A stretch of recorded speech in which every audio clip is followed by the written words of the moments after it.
Welcome. My name is Karen Kouoh. I'm the director of the Vera List Center for Art and Politics here at the New School, and want to welcome you warmly and with gratitude to this evening, the conversation with Dean Erdmann and Helena Kazan.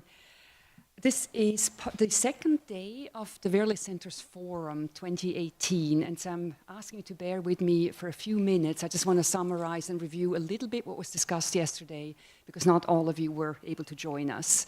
And in a few minutes, then we'll hear from the two of you. The forum is a really important event for us. It happens every year, and we use this forum to announce our new biennial focus theme, which in 2018 we decided needed to be art as a political practice. So far, the Vera List Center, in its 25 years of existence, has looked at the intersection of art and politics.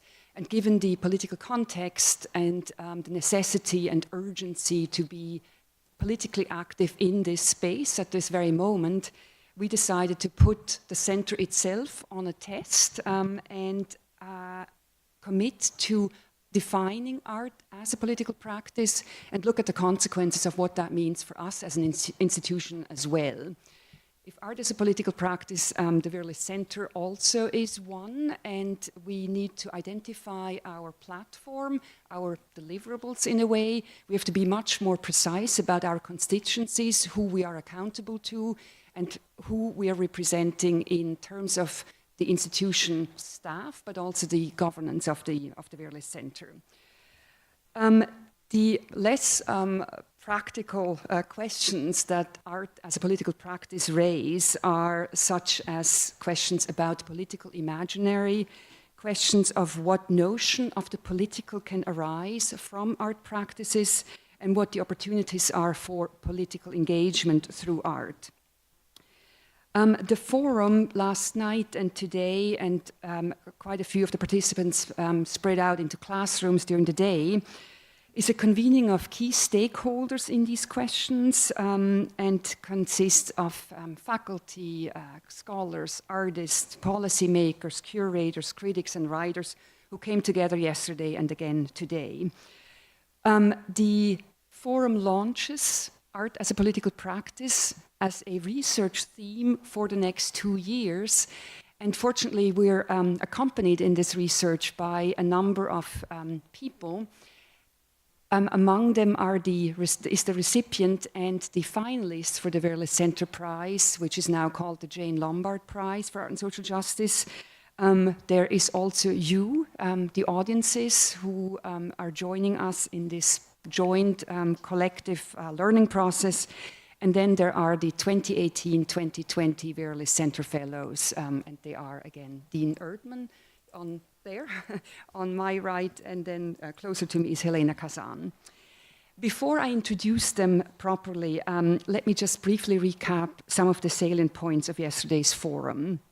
Among them were certainly the repeated call for localized political engagement that would ask for a precise, specific, and focused engagement and find resonances throughout the world.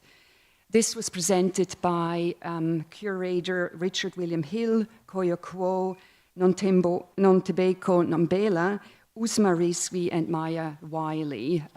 They identified as members of the Jane Lombard Prize for Art and Social Justice jury 5 projects in the world that use and apply and engage with artists in order to advance social justice in their communities.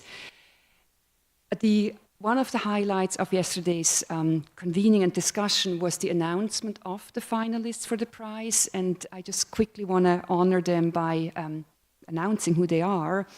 Naine Terena de Jesus is an indigenous Brazilian organizer, an artist, scholar, and writer, and was nominated or became a finalist for the prize for her project Oraclo, which she calls a communication agency.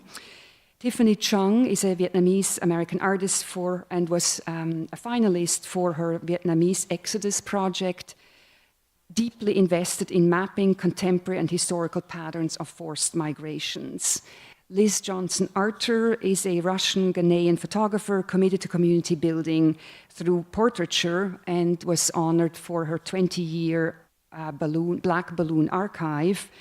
Emily and Anna-Marie Jassir were included in the finalist group for their experimental art and research center that they have created in an old residence in Bethlehem, inviting scholars, artists, and writers to engage with one of the few and oldest archives of Palestinian life, starting in the 19th century in that archive. Of course, Palestinian life in Bethlehem goes back much further. The prize recipient is a Pan-African collective called Chimurenga that is, as the prize jury identified or defined in their citation, boldly and unapologetically reclaiming the African imaginary through deep research on history, representation, and culture, and the collective remobilization of knowledge. Chimurenga, the jury continued, incorporates the sonic, performative, and written experiences in digital and physical spaces through which the project decenters and recreates new centers of knowledge. It reflects on the collective political histories and memories in the Pan-African community that is world building. We will, a year from now, convene maybe in this auditorium again to then celebrate the prize recipient Chimurenga and to also honor the finalists. Chimurenga will have an exhibition in the gallery behind us, and the prize finalists project will be present through discursive programs. Lastly, I want to quickly mention that artist, curator, and scholar Jolene Rickard delivered the keynote address to this program on art as a political practice and spoke on how indigenous artists are strategically transforming static traditions into dynamic forces of change. I'm quoting her. She added that, quote, the translation of traditional knowledge is profoundly political, both within indigenous spaces and in the periphery, and mentioned indigenous philosophies like the Great Law that metaphorically structured as stories become the site of political renewal.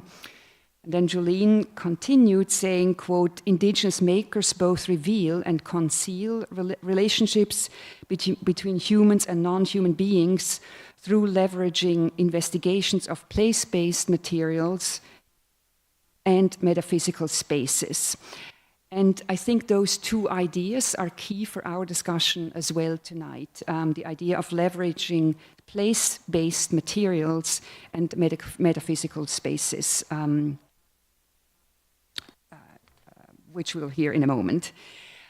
I would like to acknowledge and thank the selection committee for the fellowship. It was a group of former fellows. There were a few faculty members on the committee as well, and some staff members from the Vera List Center. I'd also like to acknowledge at this point the Vera List Center Advisory Committee that makes our programs possible. And then I'd like to thank Emily Donnelly, the manager of programs and administration at the Vera List Center, who has really helped organizing and orchestrating this entire forum for over the course of the last few months. With that, let's turn to the fellows, Dean and Helena. And we decided that we would really structure this as kind of a artist talk. So we'll have first Dean speak about her practice and give us maybe some ideas of what she's planning to do as a Vera List Center Fellow, and then Helena will follow. You have extensive bios in the Black programs, but I do want to quickly say that Dean completed her MFA at the University of California in San Diego in 2008, and is the recipient of a CCI completion grant and the CCF Emerging Artist Fellowship. Your work has been exhibited at One Archive in LA, 21st Century Museum of Contemporary Art in Kanazawa in Japan, Red Cat, LA, Hammer Museum, also LA, and at the Images Festival in Toronto. And then I believe fabrication is nearly complete for the 400-foot LA Metro art commissioned by the Leimert Park Station in LA.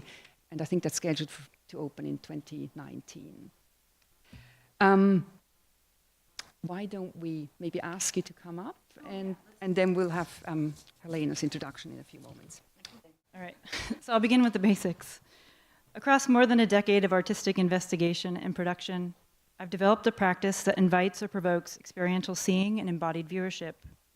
Through the intensity of the visual experience, which may entail meditative, hypnotic, or hallucinatory experiences, the viewer becomes acutely aware of their perceptive capacities and how those link to their bodies, feelings, and knowledges. I developed these techniques to explore class, whiteness, and Americana, the body and queerness, and place. In this way, my practice transforms my socialization as a woman, my working class status, and my queer experience into a generative set of tools to communicate with others. I come to this manner of working through a myriad of life experiences.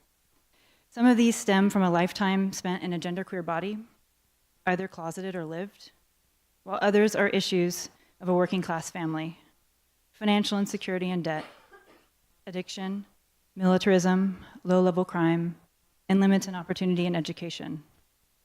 Yet others are the results of growing up in a small desert town. I trace my roots to the deserts of Southern California, and I increasingly understand my own formation through the origins and fantasies of origins that these deserts have given me. US Americans traditionally imagine the desert as a place of nullity, an empty opposite to urban culture. Though in past decades, housing developers grew to see it as a land grab for maximum profit, the site of domestic fantasy for low-income would-be homeowners. Likewise, the US's military outposts have sought in it space, discretion, and privacy from the public. But as a closeted queer kid in a working-class small town in the Mojave, so much about the desert was commonplace for me from an early age.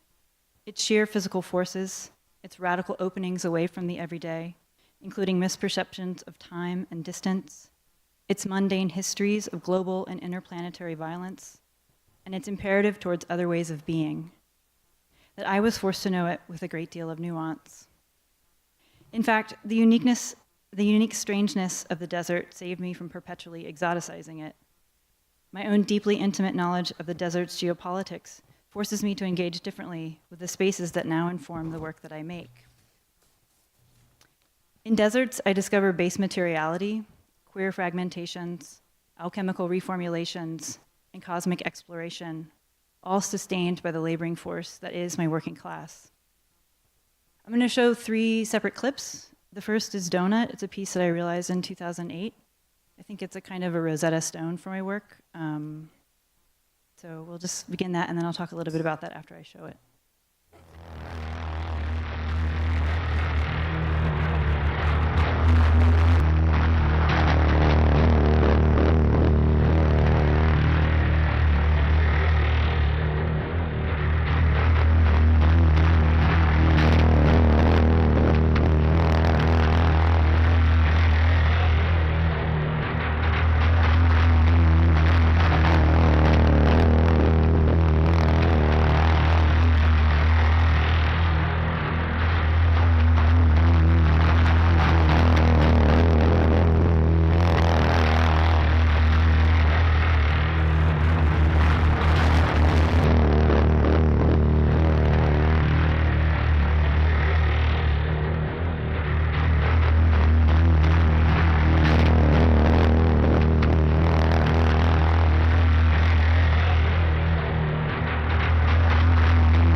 That's an excerpt. It's a full loop. So it's a 7.5-minute loop, and then it sort of loops endlessly in the gallery. So you see this figure sort of hiding and revealing himself throughout the piece.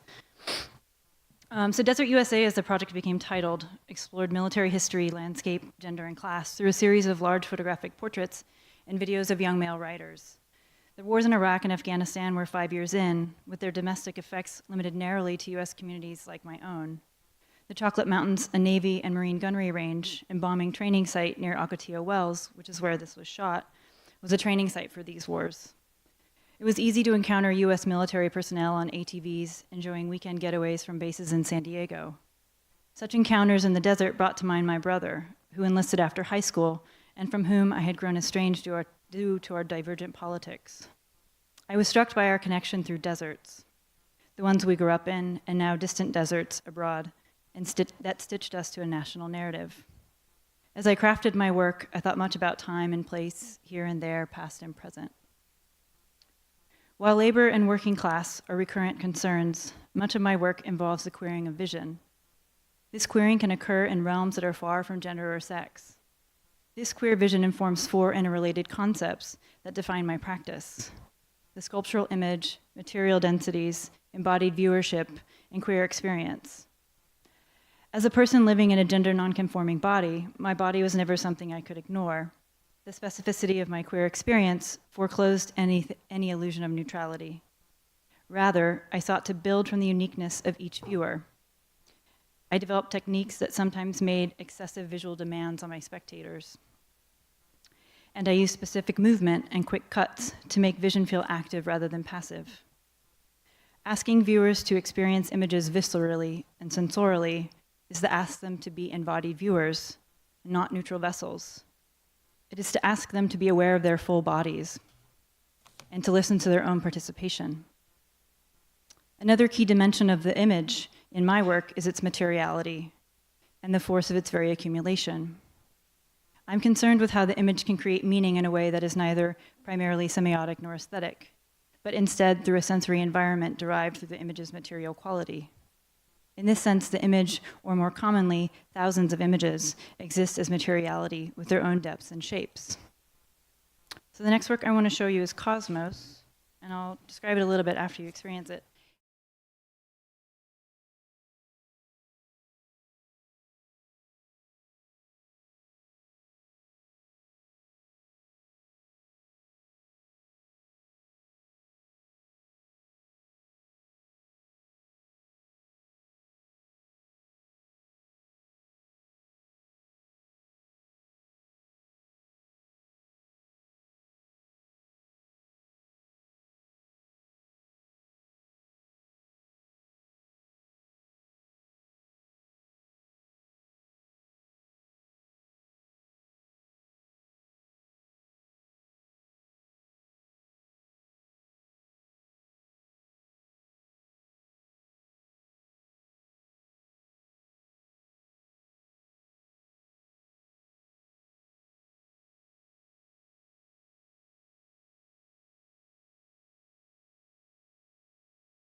As a bus rider without a car since 2005, I've come to know Los Angeles by circumnavigating one of its major icons, the car.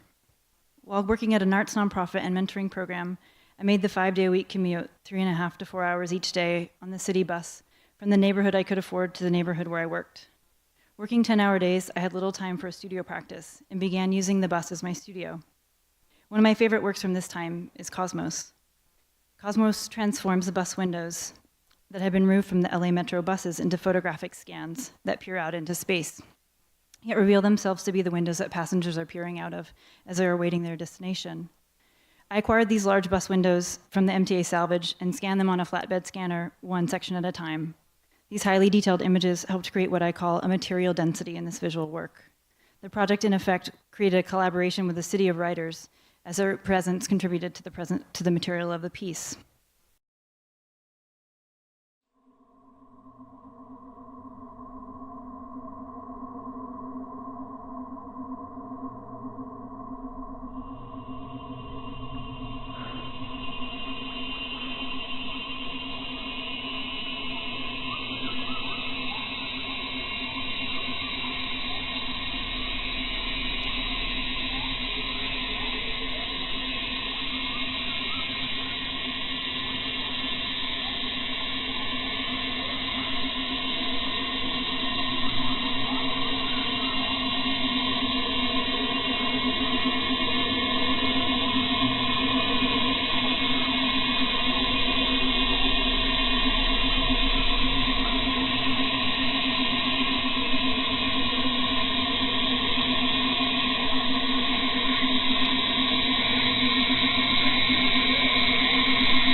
So the full video of Cosmos is composed of about 1,000 stills, and the full film for Quartet for the End of Time is composed of about 1,700.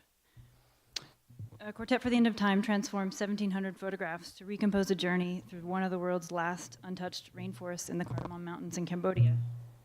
The rainforest poses a complementary strangeness and intensity to my desert work.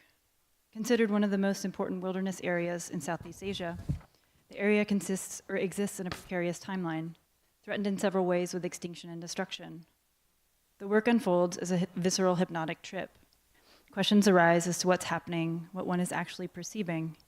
This creates space for viewers to embody time and agency differently, and to continue to reorient themselves in a landscape that takes on multifaceted psychological and sociological implications. The work develops the questions of durational time that I explore in my earlier work, although in a very different ecosystem. Critical, however, is the fact that in my work I was entering very actively into meditative and hallucinatory spaces. It seems necessary to me to take an approach that allows a space for a sensorial response, a space with no concrete conclusions, but one that raises questions about perception, transformation, and connections. I'll now outline a few threads of inquiry that guide my current project, one that I'll continue to grow with the support of VLC. It's tentatively titled And Apollo, and one chapter in progress is also titled And Apollo. In the United States, the 2016 presidential victory of Donald Trump was followed by calls from the mainstream media to listen to the red states, in quotes, often a shorthand for conservative, rural, white culture. In my own decade-long work as an out, genderqueer visual artist, I have long been creating art in and with working-class communities. My art practice incorporates my own working-class white origins and addresses how so-called poor conservative culture intersects race, nation, and the politics of war. I've discovered important connections linking my own family directly and indirectly to Nazi Germany and wartime Japan. Especially in this current political moment, I want to explore, map out, and carefully critique the complexities found within these subcultures of conservatism. The project takes an archaeological approach to my family history as it intersects larger social histories and political contexts. Specifically, I'm interested in the hallucinatory and meditative qualities of remove that inform what appear to be disparate cultures, working white trash hobbies and the space race, the meth epidemic and wartime efficiencies, xenophobia and migration, and fictional and recuperative histories. Such work follows from my longtime interests in queer experience, material densities, the sculptural image, and embodied viewership. My practice often centers archival research from found or generated archives. In the white working class communities of the desert, favorite pastimes include the thrill of the dirt bike and the rush of the ATV or the all-terrain vehicle. I grew up riding with relatives and still jump at any opportunity to speed across the desert on a rented ATV.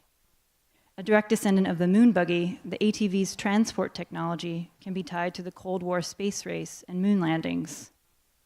In my current piece in production, and Apollo, I use footage from the final Apollo mission to the moon to disorient and destabilize the spatiotemporality of the viewer, and at the same time, establish the lineage that connects the white working class ATV culture to the temporal logic and aesthetics of moon voyages.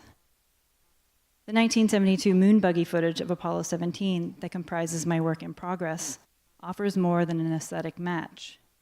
The last of the missions, Apollo 17 was also the mission whose blue marble image of Earth captivated the media, begot the environmental movement, and in one simple image, relativized the arbitrariness of human identification. I want to trace how working class reactionary cultures in the United States and globally share a common history of speed. I engage this work to develop new images of alternative histories to global or transnational capital. While this framing of poor white culture will be new for me, it draws from my earlier experimentation with gender and ATV in the California context. As my early videos, Blow Sand, which you haven't seen, and Donut, for which you just saw a little section of, suggest. Although I explore the culture and pastimes of working class, rural white communities, my work is neither sociological nor documentary. In a lineage that can be traced to prominent American film artist Kenneth Anger's queer probing of the motorcycle underground in his seminal 1963 film, Scorpio Rising, I look to these cultures to pose yet unasked questions and form new strategies of experience and visualization. The connection of the ATV to the space race opens a new way for us to think of the hallucinatory and the transporting.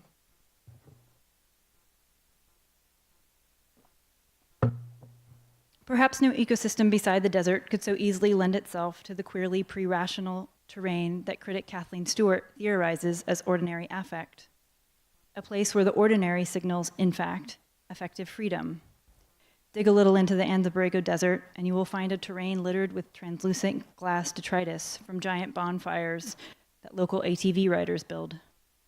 Formerly mass-produced translucent surfaces of colored glass that have been melted into something sometimes opaque and with heavy sedimentation.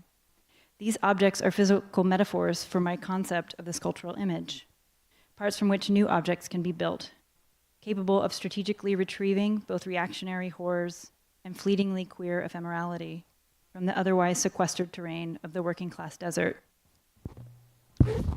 Drawing links between Japan, Germany, and the States, and between the comparatively cheap thrills of motorcycles and dirt bikes and the high price of stimulant use, my project ties together the working class poor, legacies of the war, and the subcultural thrill of speed. Methamphetamines were first developed in Germany by Japanese chemists Nagai Nagayoshi in the 1890s and then Ogata Akira in the early 20th century. These substances were given to kamikaze pilots to sustain them on their frightful one-way journeys. In the Japanese post-war, surplus military speed was rebranded as Hirapon and mass-marketed to Japanese consumers as a cure for excessive drinking.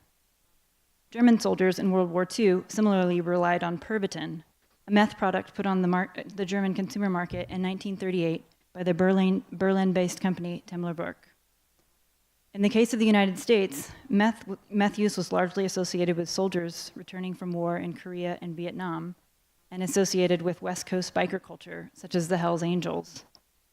I'm specifically interested in how the culture of speed is tied to or a byproduct of wartime cultures. Both the dirt bike and addiction thread through my family. Oh, there's a mic. 2 mics, one for you and one for me. And my search to understand how certain wartime technologies transform civilian populations has been greatly aided by Paul Preciado's insightful commentary.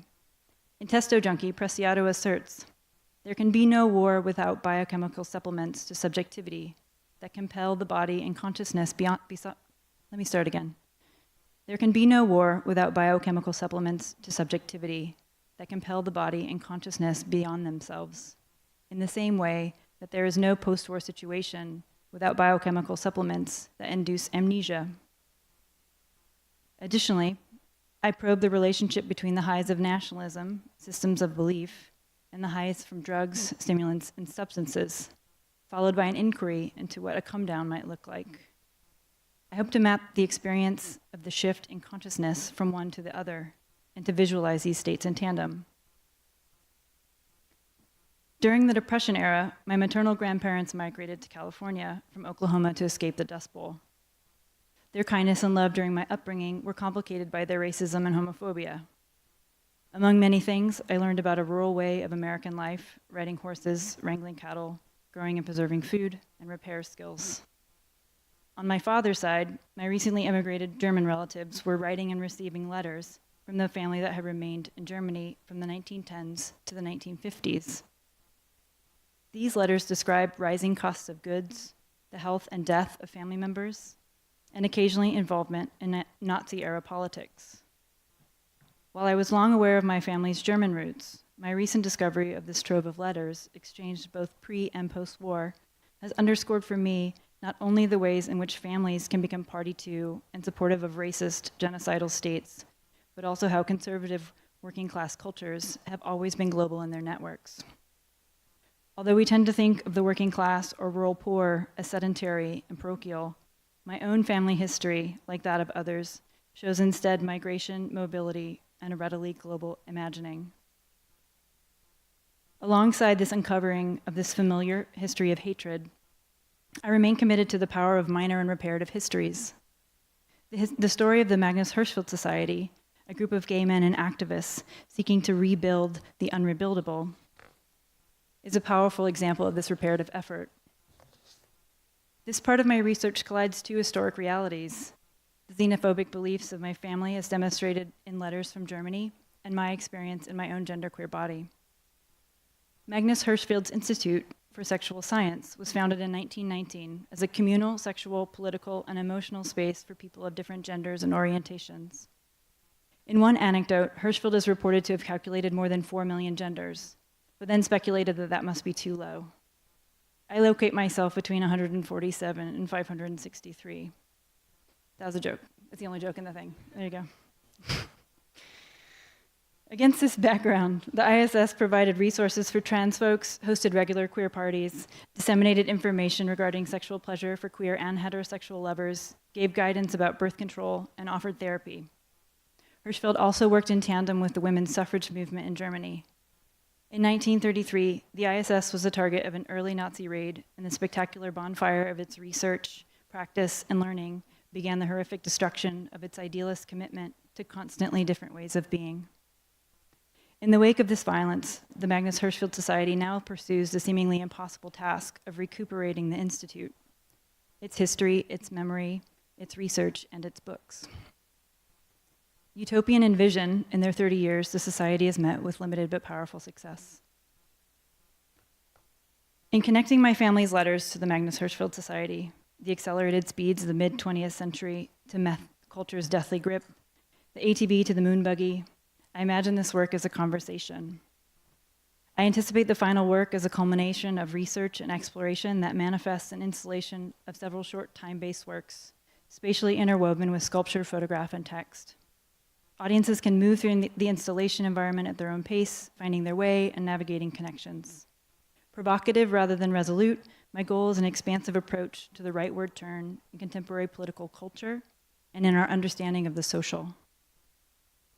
Not only the final installation project in its several iterations, but also the very process of creation towards those installations is created to allow viewers, collaborators, and myself the agency and ultimately time to consider how our historical pasts have specifically produced our current moment of social and political crisis. This autobiographical project is the most ambitious project of my career. As an artist, I'm committed to giving voice to an intersectional exploration of this country's working class and working poor. And as a queer artist originating from one of the poorest regions in the nation, I'm also committed to better understanding my roots with a personal archaeological expedition into American underclass cultures and aesthetics. In excavating my family's relation to larger social histories, I also intend to encourage others to investigate and name the violences that are close to them. Thank you.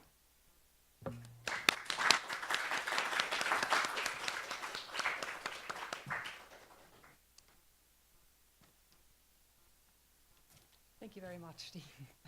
It has, the project has such an amazing title, and Apollo, and it's not quite what one expects to come out of that. Yeah. So look forward to exploring this further as part of the fellowship and the discussion that we'll have very soon. But now let's turn to Helena Kazan, who is completing her PhD at the Center for Research Architecture at Goldsmiths in London.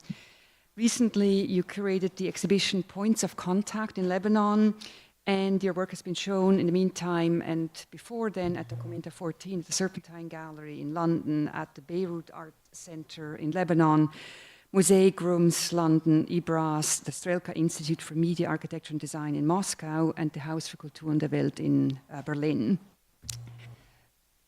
We'll leave it at that and turn it over to you. Okay. In giving testimony to the human experience of violence, it is the crack or the break in the voice, the inaccuracy in detail, or the show of emotion that communicates the human bodily experience of violence. However, it is exactly these aspects of testimony that can make it inadmissible or can cause it to be seen as fallible evidence in the technical setting of the law. As such, testimony to violence, predominantly perceived as only part of a larger legal mechanism of evidence collection towards identifying or capturing the perpetrator of violence in a trial. This evidential quality of giving testimony can overshadow the importance of the law's capacity to provide a platform for disclosing and registering the human bodily effect of violence and the reparative process of legal justice that this entails. This is particularly the case in regards to international laws on war that are not subject-focused and allow little room for the human experience of international violence to be registered or connected in the process towards international legal justice. In response, here, I make an argument for the poetic testimony of violence.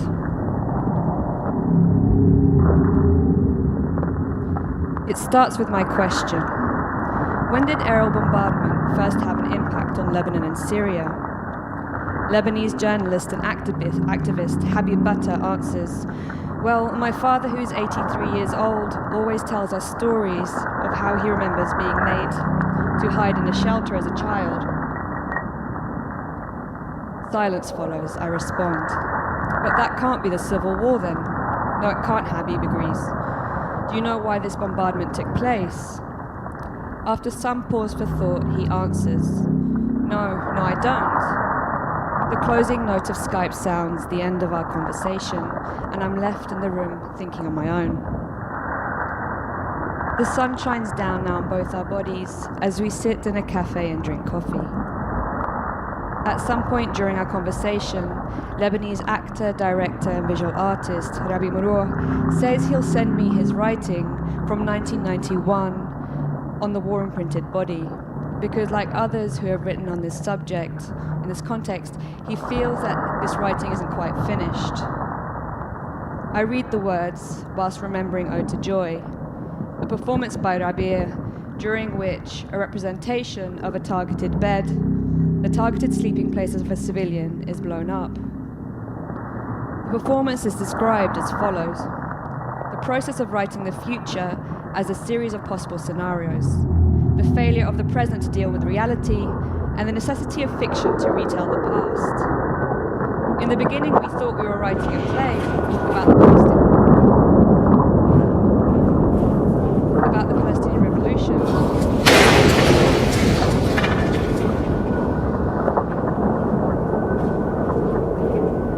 Yet with time, it deviated and became a play about the 1972 Munich attack. Later, a bed was introduced and became the subject of a play.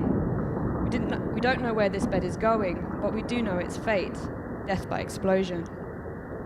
I tell Rabir that watching his performance and the condition it images haunted me, not least because of my own muscle memory triggered by the spectacle, but I remember thinking or wondering, how do I tell him that I've recreated the same image, the very same representation of the targeted bed, the blown-up targeted sleeping place of the civilian body?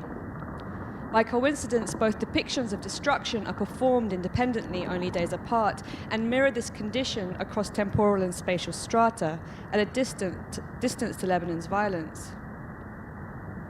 Through some twist of fate, my representation of the targeted bed also passes Rabir's gaze, and in him it creates a similar haunting. Now we both feel the heat of the sun bear down on us, as he tells me his reaction to my performance comes in relation to his own writing on the war-imprinted body, which he knows isn't quite finished. The image of destruction, culminated in a piece of work called Engineering Shelter, depicts my reenactment of an experiment by the British Ministry of Home Security showing a 350-pound concrete block simulating bombardment, impacting and destroying a 1940s bomb shelter. In his writing, Rabir describes a physical act of sheltering and the tension between bodies in the close confines of this protective space, relating the dynamics of an occupied bomb shelter to the space of the elevator. As similar in dimension and materiality, the interaction between occupying bodies in each space is very, very different. In our next conversation, this time via Skype, I ask whether it was already apparent during the writing of his piece that the destruction caused by the civil war would lead to such exploitative forms of development in the city. Were the signs already present? What occurs in Rabir's description of the human bodily experience of total war is not only the mode of governance instigated through the threat of destructive violence to the architecture of the home, but somehow the combined image of shelter in the elevator also hints towards a further mode of governance through the reconstruction of the city itself. These circumstances into which the human animal is forced into leads our conversation towards how this condition has evolved over time. He smiles. We discuss the nature of this conversation over Skype versus our earlier conversation beneath the heat of the same sun, and how this also relates to the present and missing bodies of Lebanon's lived-built environment. The image of the targeted blown-up sleeping place of the civilian enacts a shared witnessing of violence during the Lebanese Civil War. The nature of our poetic accounts are twofold. They are reparative through their ambiguous testimonial claims, and they seek to question, educate, debate, and ask for ways to end the further repetition of such violence through the production of an empathetic viewer. However, through their poetics, these accounts become undone as testimony within the law, finding a place and a voice in artistic and cultural production, held there indefinitely, defined by lack of legal agency. And so our conversation comes full circle. It seems that time and space expands and contracts, then breaks, becomes destroyed and reforms.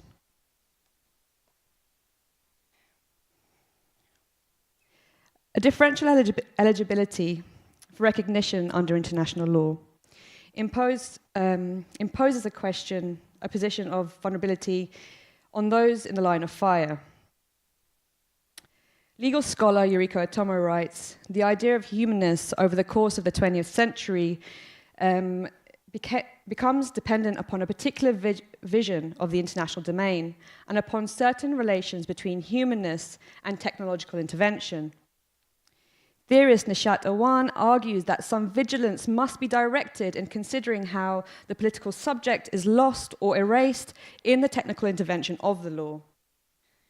Following Rabia's writing on the war-imprinted body and our poetic testimonial accounts of violence, how can this trace, this mirroring, this bodily imprint of violence be made visible and more formally and sensitively understood as evidence under international law? In response to this question, Yuriko Otomo, legal theorist Yuriko Otomo, poses that a feminist methodological intervention could provoke a radical change and reform in international law. Inspired by Lucio Rigorai's feminist writing on hysteria as a form of protest against patriarchal oppression, Otomo proposes that a turn to couture feminine, or as I frame it, poetic testimony, could engage a more expansive and inclusive framework for international law's effective capacity. I further argue that this feminist methodological shift does not just frame female concerns in regards to what the law excludes, but rather allows a broader framework for moving away or resisting the inherently uneven power constructs shown to be in place in contexts that continue to live under a limit condition of threat experienced through internationally perpetrated violence. This argument for a feminist methodological intervention to allow a broader framework for what the law can include is linked to a feminist critique of visibility in international law. As legal theorist Diane Otto presents or asserts, law may be particularly impervious to feminism because of its deeply gendered and heterosexed structures and practices, which are heavily disguised by its claim to objectivity and neutrality and its commitment to formal rather than substantive equality. Here, Otto folds the recognition of a feminist critique of international law into the problems of formal, objective, or even masculine methods of knowledge production or evidence gathering. To reject the chaotic, hysteric human account of violence in the context of international law is to render the human voice in its testimony immobile or invisible, and in doing so prevents human political agency in speaking against the perpetration of international violence. Could the poetic testimony of violence invert a masculine logic in international law and be any kind of answer to the problem of the subject's legal and political lack of authority? In becoming admissible as legal testimony, the poetic testimony of violence finds a place and a voice instead in artistic and cultural production.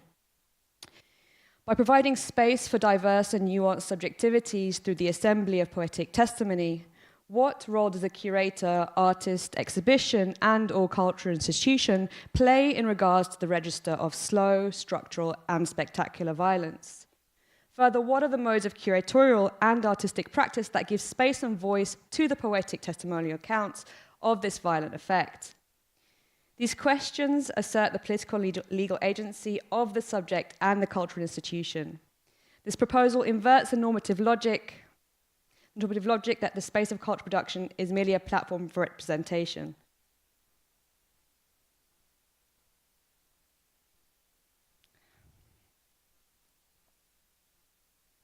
So this time the image shows the camera moving through the streets, finally coming to a stop as it focuses on a bulldozer gently pulling at parts of a destroyed building, so that others can attempt to pull bodies from the rubble.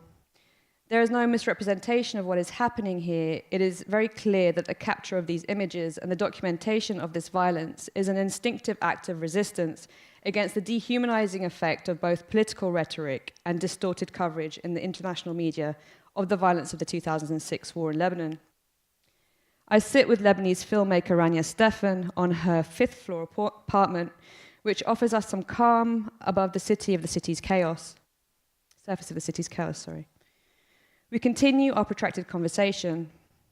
We discuss the Hollywood blockbuster film she watched on the Middle Eastern Airlines flight home from Paris to Beirut and the distinct impression the film left on her. She describes how the film depicts the destruction of a dystopian city of the future and how one scene, an ambulance with Arabic writing, was left in by accident in the film's post-production. The conversation moves between these real and imagined images of catastrophe and lands in a heated discussion around the lack of accountability assigned to the disproportionate use of violence in the 2006 war. We go on to discuss the ambition of her film, Lebanon War 2006, which you can see here, and her defiance in walking around the city during the conflict with only a camera for protection, capturing the human bodily effect of the war. She tells me that irrespective of the danger in which her body was placed, she felt compelled to document the experiences of people whose lives were destroyed in that conflict. Some time passes before we continue our conversation. This time it takes place in front of an audience at the Serpentine Gallery in London. However, following a lecture I give, we discuss the moving images that Rania captures of the 2006 war and her recent work with the Syrian writer and activist Samar Yazbek. In the clip Rania shows us of their conversation, Yazbek talks about exile, life, death, love, and her need to write and produce images throughout the change of the Syrian civil war. And so again, time and space expands and contracts, breaks, becomes destroyed, and reforms.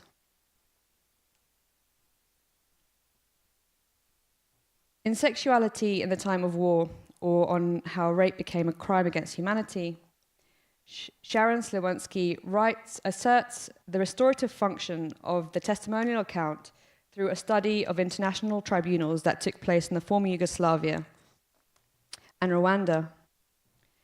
At those tribunal proceedings, a precedent was set for the criminalization of rape as a forced physical invasion of the human body.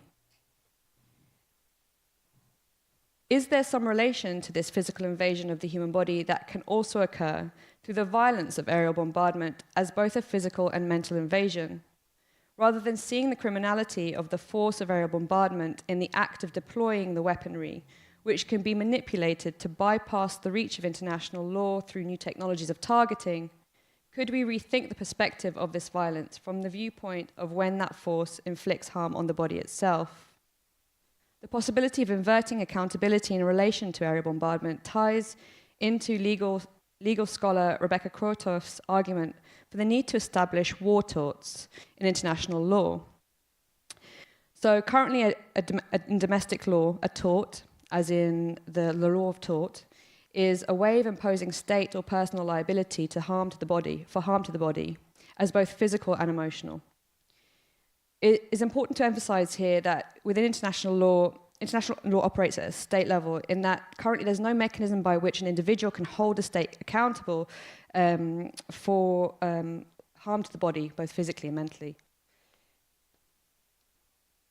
In arguing that the future proliferation of automated weapons creates a necessity for tort law to be mirrored in international law, Krotoff also establishes a comprehensive ground for the necessary evolution of war torts in relation to normalized aerial warfare. War torts, as Krotoff frames the law of tort in international law, could go some way towards engaging an actual legal mechanism for holding states accountable for violence in the lead up to war crimes, or further, as a way of making the human effects of slow, structural, and spectacular violence visible within the context of international law. This has a powerful potential, especially when the proposal for poetic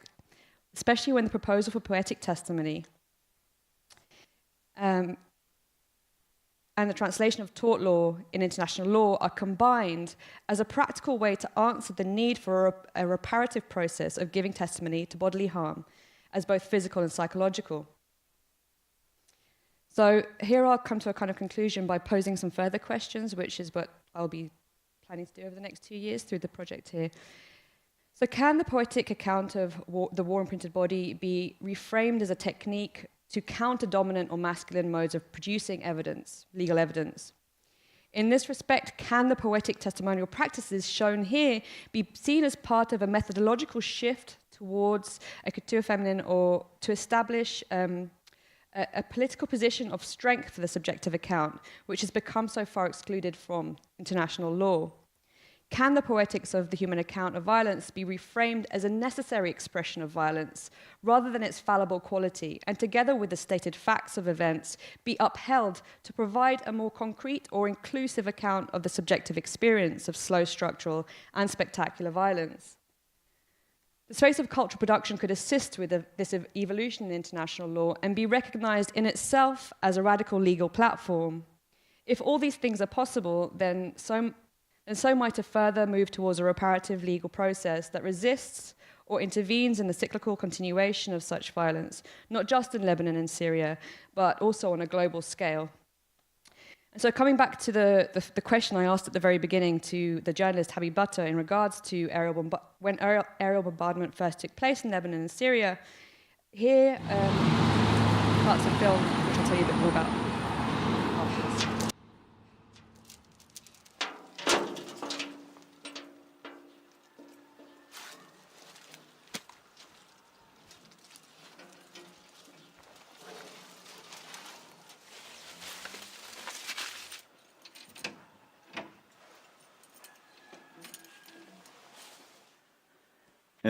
هذا بيتنا. سوري انه ما فيني استقبلكم بهيك حالة. هذا بيت مسكر من وقت حرب الجبل، وبعدين كان مستحلينه 7-8 سنين. اول بيت بنبنى بالاسمنت بالبيتون. اول بيت بالضيعة، كل البيوت كانت تراب تنحدل على الايد. وهذا البيت أول كارثة وصلته هي بالحرب العالمية الثانية، وقت اللي اجى الجيش الفرنسي البروفيشي تابعين لفيشي، وكانوا بحالة تضعضع هربانين من بيت الدين، لأن بيت الدين كمان انضربوا بالطائرات. اجوا القوات الإنجليزية، قوات الحلفاء، وبالطائرات كشفوا شافوا انه في وجود عسكري، وضربوا بالطائرات، ضرب البيت وخرب مرة تانية. هلا بفرجيك فوق بعد في اثر لحد هلا بالسقف، لان صار في فجوات بالبيتون، وكمان ما حدا عوض علينا، راحت. هذا قصة بيتنا.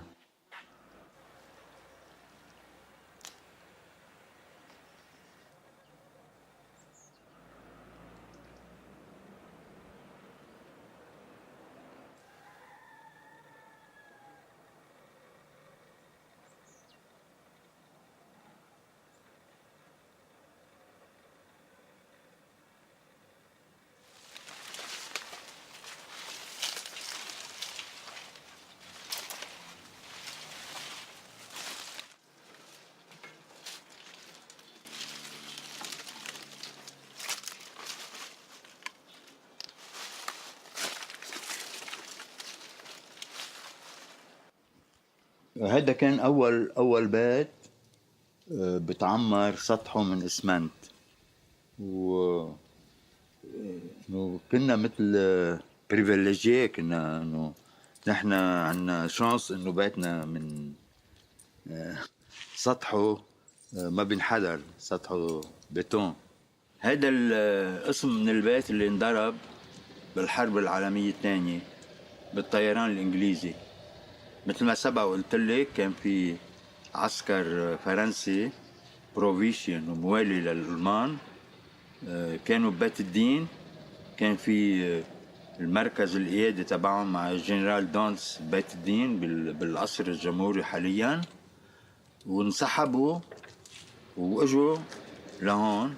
وقت وصلوا على الضيعة شافوا انه في بيت واسع كبير مش مسكون، صدروه مثل ما بقيت الجيوش تعمل. ما أخذوا رأي حدا، خلعوا الباب وقعدوا فيه وحطوا الخيول بالجنينة. لا وقت وصلت القوات الإنجليزية جاية من فلسطين طالعة من الجنوب، وصلوا لهون واستكشفوا وشافوا أنه في قوات معادية. طلبوا الطيران، إجا الطيران ضربهم، بقى انضرب البيت. هذا القسم كله تهدم.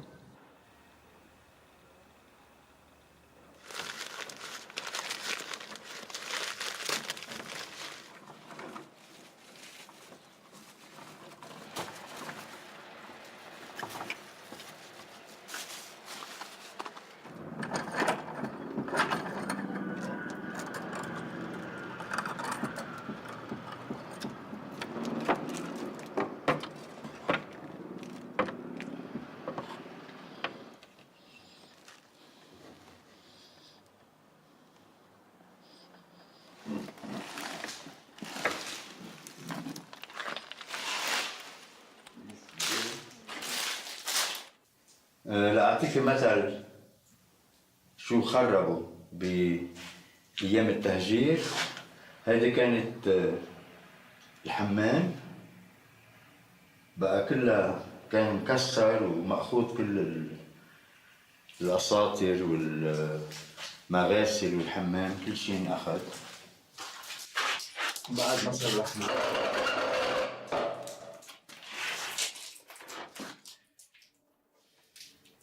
winter they came here.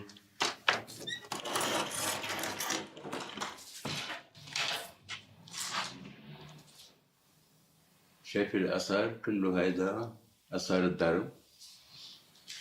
هذه الأوضة أكتر شيء انضربت، سقفها كان في فتحة كبيرة كتير، وبعدين صلحناها بقيت تنش لأن البيتون ما بيخضع بعضه. بقى شوف الأثر محل ما في علامات مثل تنقيع ماء، هذه هي محل ما انضرب. الأطفال أو الأولاد اللي كانوا بعمر يوعوا على المرحلة بدل ما كانوا يطلعوا يتخبوا وقت تجي الطيارة تضرب ويظهروا ليتفرجوا عليها. هذه الغرفة الثانية كمان مثل الأولى انصاب سطحها. عندك أثار بهالزاوية، هون كان في فجوة كبيرة تصلحت، بس بما انه الحديد كان مضروب رجعت على سد الحديد عم ببين الاثر تبعها.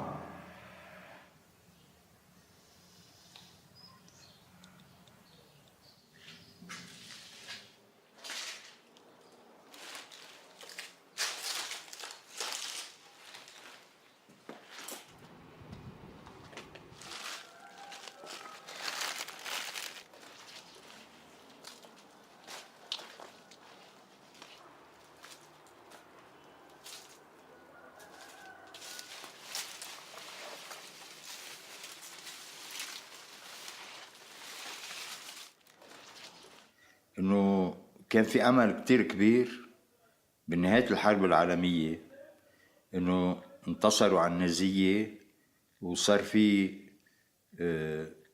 أمم متحدة، لأن عصبة الأمم اللي كانت قبل الأمم المتحدة فشلت. عملوا تطبيق جديد ونحن كنا هذا بسموه عصر بيروت الذهبي.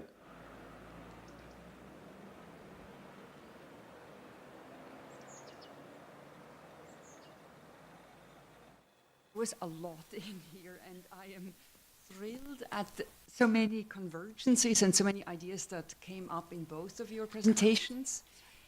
And maybe, Helena, if you wouldn't mind starting, because you, like Dean, tie together many different narratives, but your presentation was a very performative act of in the video and in your text, reading and recounting conversation that you had with the Lebanese artist. At the same time, you have your own artwork intersects and injects itself into this narrative. So can you untangle a little bit these various strands and maybe tell us a bit more about how you personally got to this place? Sure. We have to share. That's fine. Yeah, that's a great question. There are a lot of threads. It is quite complicated, but it's purposely complicated because the situation is complicated. I guess I can come in two directions with an answer to that. The kind of performative aspect of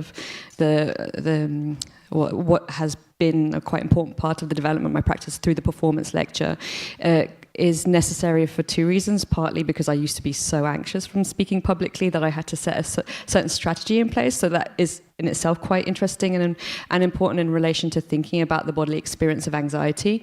And I started really using that anxiety to communicate to an audience a certain kind of anxiety too.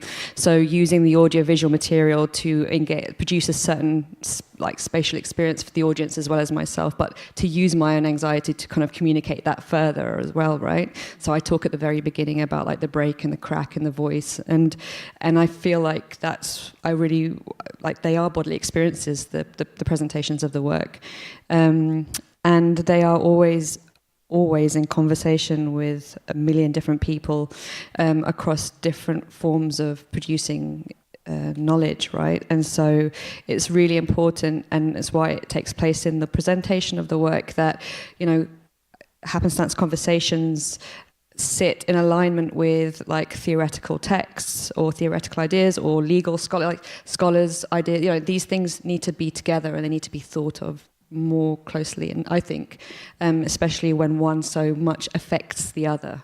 Yeah, does that answer your question to a certain degree, or do you want more? Yes, I'd like to know more. I appreciate that very much. What you said about anxiety, or also being realizing that you're speaking in a public forum, and that there are certain techniques available to you, and you activate them very successfully. However, they also allow you to kind of withdraw a little bit behind these various narratives. Many of them are spun by yourself or produced by yourself, the video and so on, but then the quotes and the references and the historical context is something you call on in order to disappear. And I would like to locate your position a bit more clearly, and partially because Dean's is so clear about how she sits or how they sit in these various narratives. So I wonder if you could elaborate a bit on that. Yeah, I guess it maybe it's not so clear, but okay. So my position, as it were. I guess you're asking like my family fled the Lebanese civil war when I was 7-8 years old, and so the questions that I'm asking were questions that I remember asking myself as a child, trying to sleep in that context, kind of thing, and so. It is a kind of strange position to have experienced that, to be and then to have been forced to be at a distance from it. But then also a lot of time has gone past, and I think that's why. So it's important. It's been important to use my subjectivity to really unpack the question of not just thinking about violence in relation to these spectacular moments that we all can be witness to through news and media, but then to kind of question how this condition continues through certain modes of structural and slow violence. And so it was really important to kind of engage my own subjectivity as part of that investigation, but inherently it's still quite difficult to put at the front of things. I still find it very difficult to be to state it very clearly. I mean, maybe that's just the experience of it. So it needs to be in conversation with lots of different people to allow that to kind of emerge to a certain degree.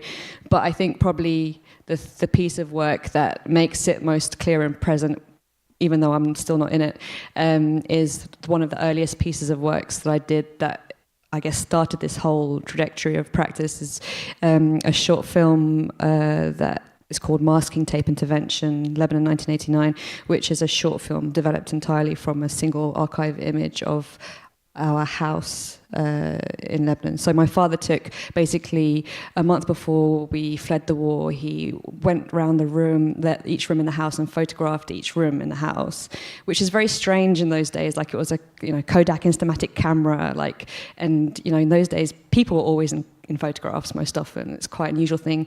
So I found these photographs stuffed into the bottom of a cupboard, 2012, something like this, and became super obsessed with one of the images, which is of a kitchen, which is a really normal beige and brown 70s kitchen, but the only distinction of what took place or what was taking place was that in the big window on the left-hand side of the room is tape that's put across the window to stop the glass shattering during bombing. I mean, it's like a feeble attempt, right? But it is a material transformation to a certain degree of the space that resonates the situation. And then, because it was 9 o'clock in the morning, the shadow was casting across the space. But I think that's probably the piece of work that most closely engages my own personal history.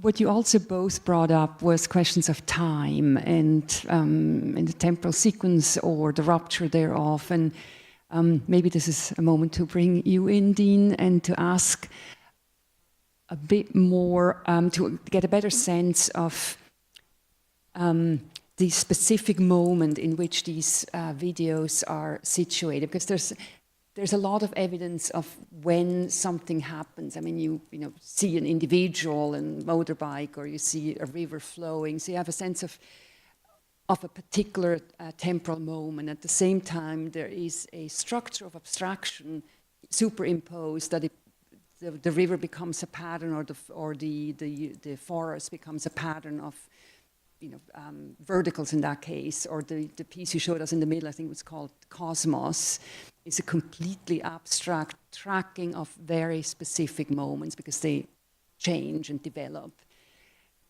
Could you speak a bit to kind of this collapse of time into a specific expression? Sure.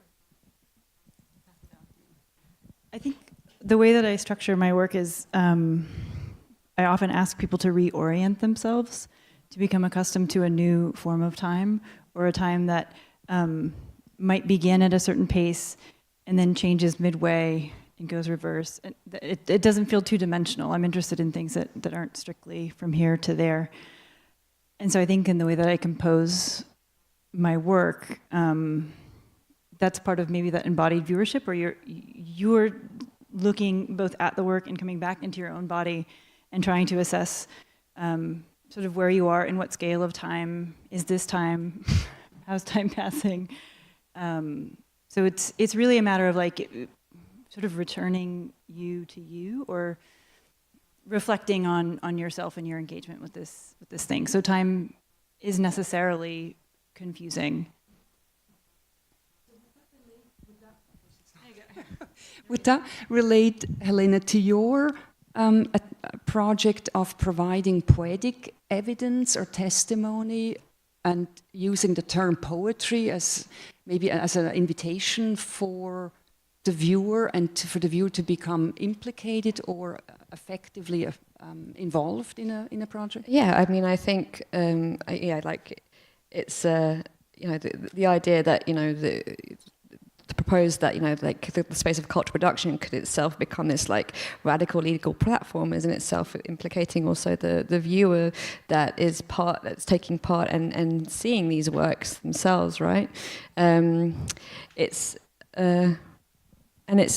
mean, I think also coming back to like what you were saying about like, I mean, time is a kind of really important part of all of this, because I don't know, there's something in like how these things become, like, I feel like it's a kind of a space that's lying in wait to a certain degree. I feel like there's this kind of register of all these things taking place, and perhaps it's not quite there yet as a kind of this space, this radical legal platform yet, but it's kind of lying in wait, and then time in itself can be kind of, like in the work itself, I talk about like time breaking and reforming, and and it's important to think about like a non-linear kind of time, spatial, temporal framework, right? And how it can be expanded and contracted or broken.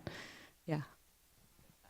It seems like we both think about different frames of time happening simultaneously or impeding on like different cycles. So if you have this cycle and this cycle and this cycle, and they sort of collide at different moments, which destabilizes our general trajectory of time. But I think we're both doing that through historical practices, or including different personal threads with larger trends. know, when you're talking about the law, right, like in itself, it's very, like temporality is an important part of like how the law produces itself. Like the precedent is always functioning in the present, and that's kind of this kind of history always, like it has a potent like kind of importance. And so I think it's also important to think about that if you're going to think about how all this work is kind of existing and waiting for something or producing itself in a certain way. Yeah.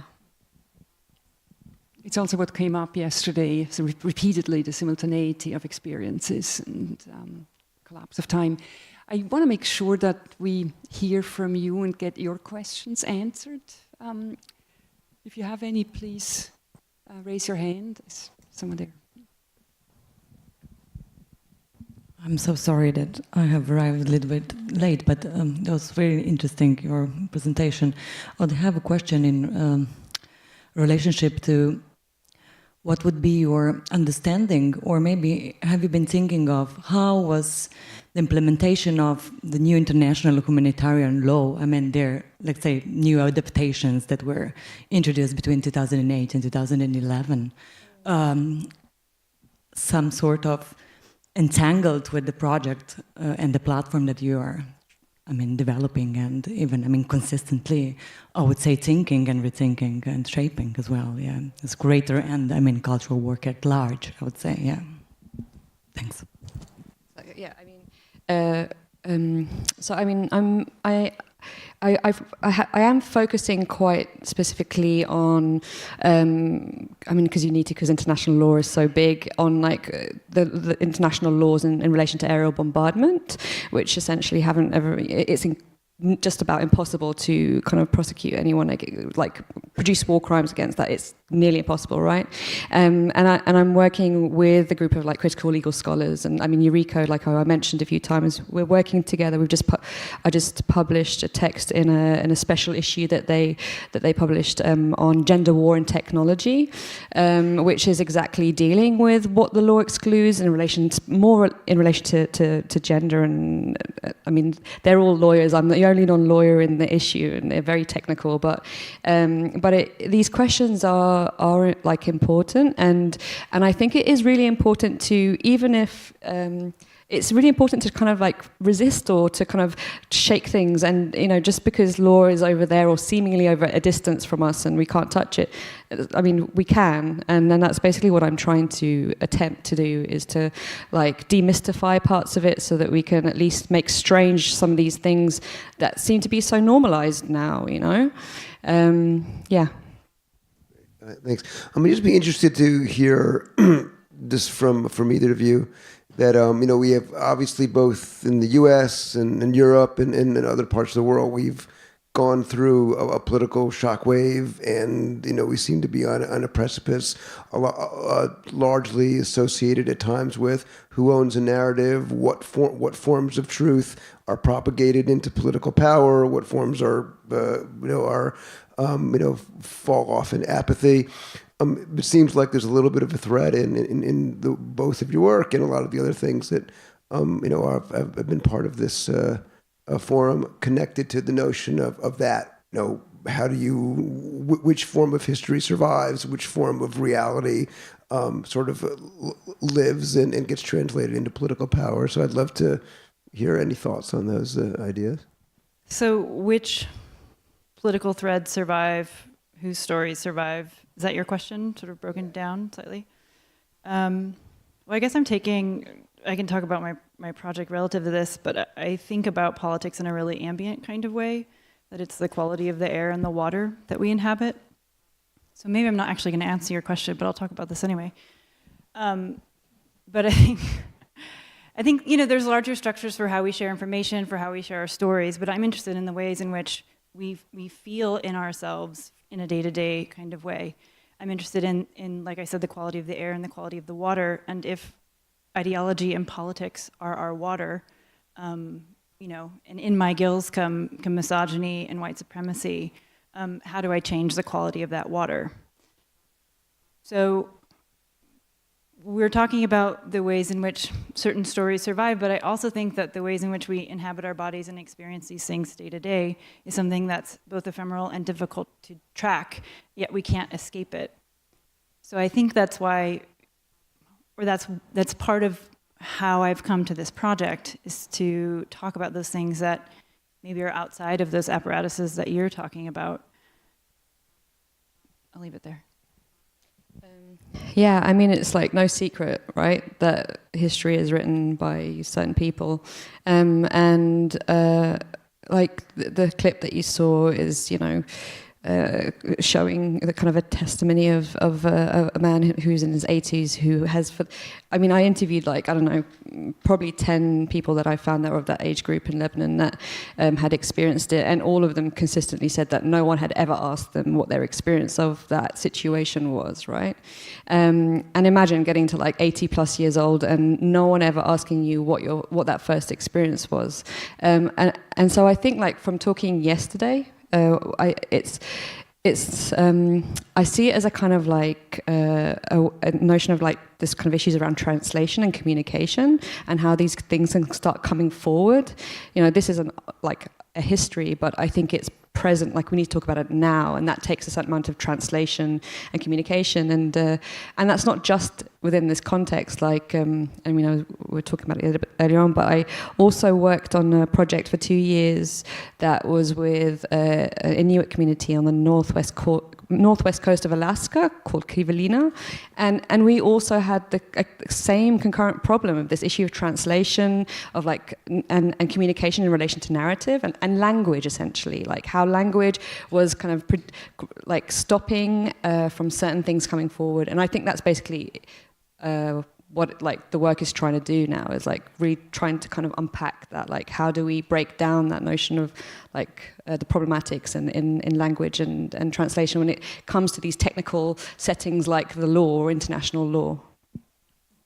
That's also where your expanded definition of materiality comes in, and it's very, very useful, you know, that the pronouncements and the articulation can happen through non-verbal presences. Are there any other questions? And if not, then maybe let me just briefly explain that you're both visiting. You'll be coming in and out of the new school, back and to New York and leave again, and develop these projects which are really just now beginning to take shape over the course of the next 2 years. I certainly don't know what form they will take, but I am really, really excited and very much looking forward to seeing you back and having you back and following your work over the next 2 years, not 12 years. But also, like, thank you. Yeah, I was going to say. I meant to say earlier, but like, obviously, thank you to you and to New School and to the Vera List Center for like this great opportunity. Okay, well, thank you all very much for coming. Yes.